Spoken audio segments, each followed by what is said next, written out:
10% అనే నిబంధన నిర్వచించబడిన నిబంధన కాదు, సాంప్రదాయాల ప్రకారం వస్తున్న నిబంధన.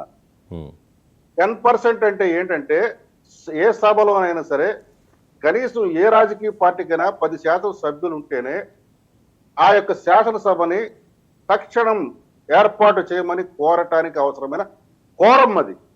లేదు ఏ రోజైనా శాసనసభగా జరగాలి అంటే కనీస కోరం 10% మంది సభ్యులు ఉండాలి. 10% కన్నా ఒక్క సభ్యుడు తక్కువైనా ఆ రోజు శాసనసభ నడపడానికి వీల్లేదు, కోరం తగ్గిందంటారు. కోరం అంటే మీకు అర్థమైంది కదా. ఎస్. కాబట్టి 10% అనేది కోరం.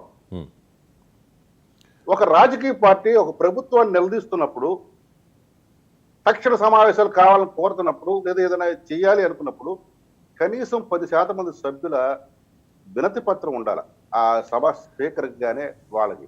అది ఓకే, నిబంధన కాదు సాంప్రదాయం అంటూ ఉన్నారు కదా, ఇవ్వాలంటే ఇవ్వచ్చు, దాన్ని అడ్డు తగిలేవారు ఎవరు లేరు. ఎందుకంటే గతంలో కేజ్రీవాల్ ఢిల్లీ ముఖ్యమంత్రిగా ఉన్నప్పుడు భారతీయ జనతా పార్టీకి 3 సీట్లు వచ్చినా కూడా భారతీయ జనతా పార్టీని ప్రతిపక్షంగా గుర్తించారట అప్పట్లో. ప్రతిపక్షంగా కాదు, ప్రతిపక్ష గ్రూపుగా. ఇక్కడే వైసీపీ వాళ్ళు చేస్తున్న విష ప్రచారం ఇదే. రెండోది, మనం పాటించేది పార్లమెంట్ ఉంది కానీ పక్కన ఉన్న శాసనసభలను కాదు. పక్కవాడు చేసే పనులను మనం పాటించాల్సిన అవసరం లేదు. మనం ఎప్పుడంటే మనకన్నా ఉన్నతంగా ఉన్న వ్యవస్థను చూసి పాటిస్తాం. రెండోది, అక్కడ గుర్తింపు ఇచ్చారు, గౌరవం ఇచ్చారు, గుర్తింపు ఇవ్వాల. గౌరవం ఇవ్వటం వేరు, గుర్తింపు ఇవ్వటం వేరు. గౌరవం ఇవ్వటం అంటే ఏంటో చెప్తాను. జగన్ రెడ్డి కేవలం పులివెందుల ఎమ్మెల్యే 2024 ఎన్నికల్లో శాసనసభలో అయినా మాజీ ముఖ్యమంత్రిని గుర్తించి chief minister, deputy chief minister తర్వాత అతనికి ప్రమాణ స్వీకారం చేయించడానికి వెసులుబాటు ఇచ్చారు. దానిని గౌరవం అంటారు. సీఎం అండ్ డిప్యూటీ సీఎం తర్వాత మొత్తం చంద్రబాబు నాయుడు గారి కేబినెట్ అంతా ప్రమాణ స్వీకారం చేసిన తర్వాత జగన్మోహన్ రెడ్డి ఇచ్చారంటే దాని అర్థం అది గౌరవం.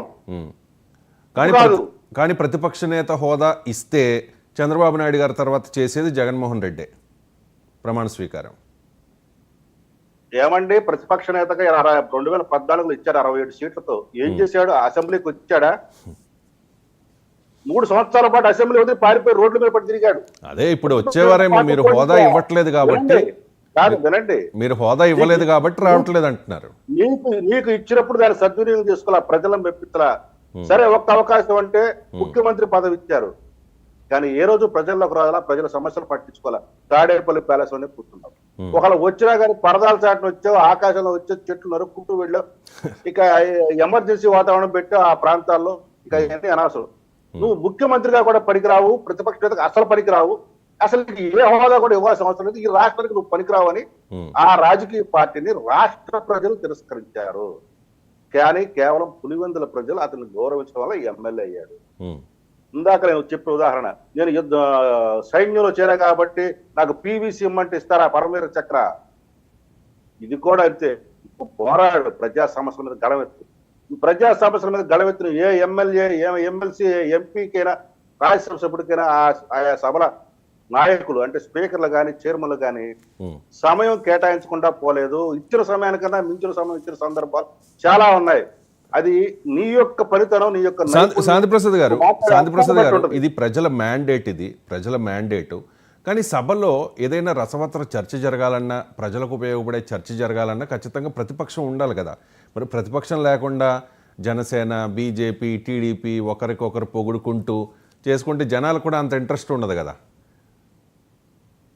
ప్రతిపక్షం ఉండాలనేది మీ ఛానల్స్ కి మీకు టీఆర్పీ కోసం మాట్లాడుతున్నారు కానీ ఆ వ్యక్తులకు లేదు సార్ ఆ బుద్ధి.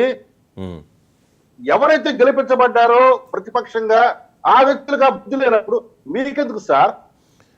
మీరు గుర్తించట్లే కదా. వినండి, ఆ నియోజకవర్గ ప్రజలు వాళ్ళని గట్టిగా నిలదీయట్లేదు. నిన్న మా యొక్క నియోజకవర్గ సమస్యల గురించి గళమెత్తలంటే నీకు రాష్ట్రం గురించి రాష్ట్రం ముందు అసెంబ్లీకి వెళ్ళి అక్కడ సమయం అడుగు. ఇవ్వకపోతే స్పీకర్ తప్పవుద్ది, అధికార పార్టీ తప్పవుద్ది. నువ్వు దాన్ని ఎక్స్పోజ్ చేయి అంతే తప్ప ఇస్తేనే వస్తానంటే ఏంటి చిన్నపిల్లలు ఆట అనుకుంటారా? సభ సాంప్రదాయాలు, మర్యాదలు, గౌరవాలు ఉంటాయి. నువ్వేదో ఇప్పుడు శతకోట్ల లింకాలు బోర్లింకం లాంటి 175లో నువ్వు ఒకడివి. నువ్వు మాజీ ముఖ్యమంత్రి లేకపోతే మాజీ ప్రతిపక్ష నేత అయినంత మాత్రం నీ గౌరవం ఇవ్వాలంటే ఇచ్చారు.